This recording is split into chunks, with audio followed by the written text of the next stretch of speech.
Tento projekt, ktorý je financovaný Európskou úniou, predstavuje unikátny prístup v realizácii 5G telekomunikačnej siete v areáli Technickej univerzity v Košiciach. Spolupracujeme ako konzorcium 3 subjektov, Slovak Telekom, Tuke a Sova. My v tomto prípade vystupujeme ako koordinátor projektu, takže aj z tohto pohľadu je to pre nás výzva.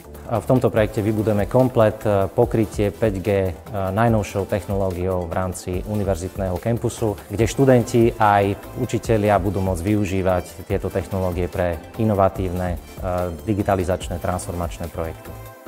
Z pohľadu Technickej univerzity ide predovšetkým o možnosť otestovať si konkrétne prípadové štúdie v rámci 5G siete, napríklad autonómna mobilita vozidiel, ktorá využíva pokročilé vlastnosti 5G architektúry, prípadne rozličné prípadové štúdie v oblasti inteligentnej továrne, prípadne inteligentnej robotiky. Tento projekt je nesmierne dôležitý pre popularizáciu 5G kampusových sietí a prípravu prípadových štúdií, ktoré sú reálne aplikovateľné aj v praxi a zatraktívňuje to aj samotné štúdium.